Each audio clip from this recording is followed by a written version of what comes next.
Assalamualaikum warahmatullahi wabarakatuh. Ayo belajar online. Bagaimana kabar kalian hari ini? Semoga kalian selalu dalam keadaan yang sehat dan tetap semangat dalam belajar. Nah, anak-anak Bapak, coba kalian amati lingkungan di sekitar kalian. Pasti terdapat beragam pekerjaan. Ada polisi, ada pedagang, ada penjual makanan, dan sebagainya. Selain itu, terdapat juga berbagai suku. Ada suku Jawa, ada suku Batak, suku Melayu, suku Banjar, dan banyak lagi. Hal tersebut menandakan bahwa Indonesia merupakan negara yang memiliki sosial dan budaya yang beragam. Nah, pada video ini kita akan membahas tentang keberagaman sosial dan budaya di Indonesia. Bapak harap setelah belajar pelajaran kali ini, kalian dapat lebih menghargai dan menghormati adanya keberagaman di Indonesia, serta dapat melestarikan keberagaman sosial dan budaya yang ada di Indonesia. Nah, seperti biasa, simak video kali ini baik-baik, dan sebelum mulai, mari kita berdoa.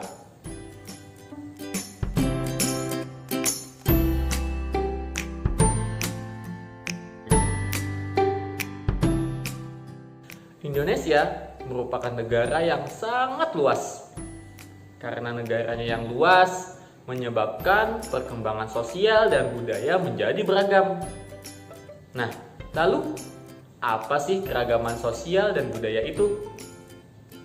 Keragaman sosial adalah segala sesuatu yang berhubungan dengan perbedaan dalam hubungan antar manusia yang berkembang dalam suatu masyarakat atau lingkup tertentu.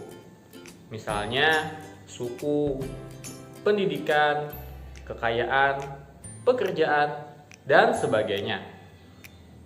Sedangkan keragaman budaya adalah perbedaan dalam masyarakat yang berpengaruh pada cara hidup sehari-hari. Budaya biasanya berhubungan dengan kebiasaan yang diwariskan dari generasi ke generasi.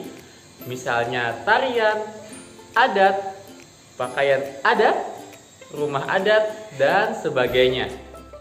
Nah, untuk lebih jelasnya akan Bapak sampaikan satu persatu. Nah, yang pertama ada keragaman sosial. Seperti yang telah Bapak jelaskan sebelumnya, keragaman sosial berhubungan dengan keragaman dalam hubungan antar manusia. Lalu, apa saja ya keragaman sosial yang ada di Indonesia? Keragaman sosial yang ada di Indonesia yaitu yang pertama, keragaman agama.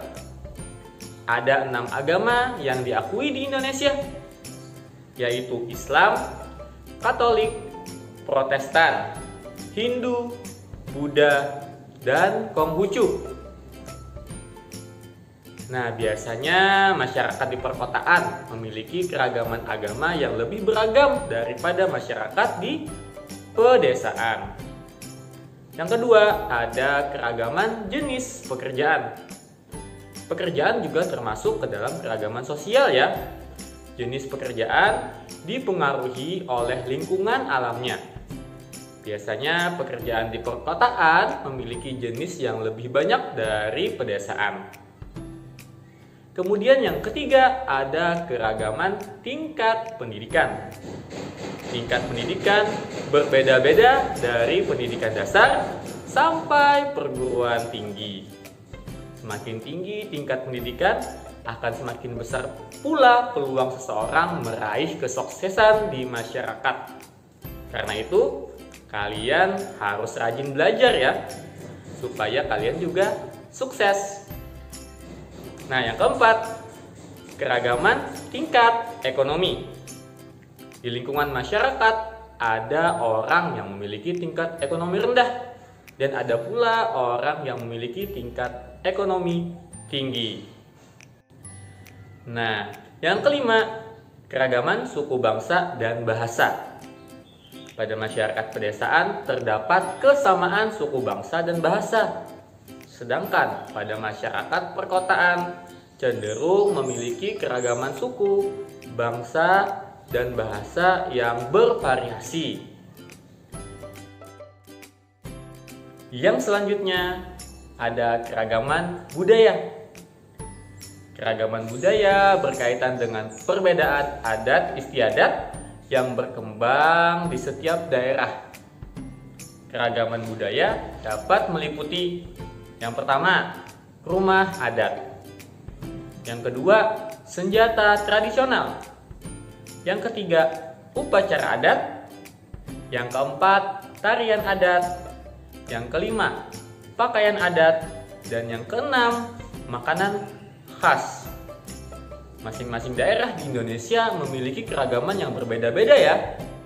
Nah, Bapak ambil contoh pada upacara adat. Di Jawa ada upacara ruatan, yaitu upacara yang dilakukan dengan tujuan untuk mensucikan seseorang dari segala kesialan, nasib buruk, dan memberikan keselamatan dalam menjalani hidup.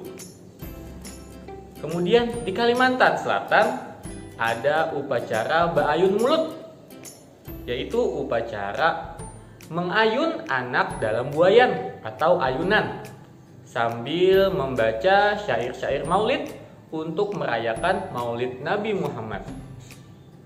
Nah, di Toraja ada upacara Rambu Solo, yaitu upacara penghormatan terakhir untuk mengantar orang yang meninggal menuju ke alam baka.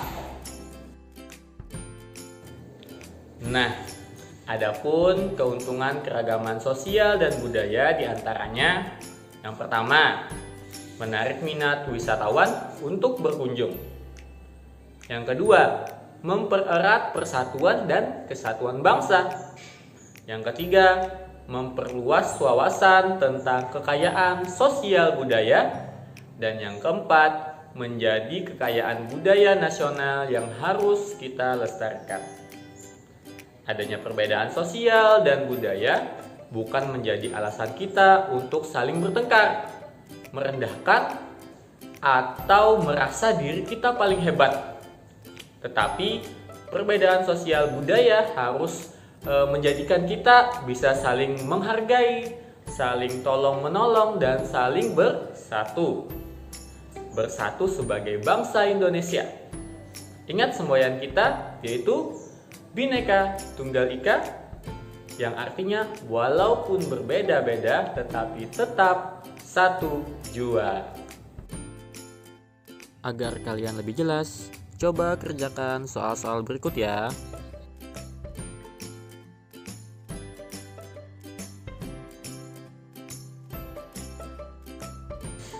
Nah, itu tadi penjelasan Bapak tentang keberagaman sosial dan budaya di Indonesia. Semoga kalian bisa paham. Terima kasih sudah menyaksikan video ini. Dan Bapak akhiri, Assalamualaikum warahmatullahi wabarakatuh. Ayo belajar online.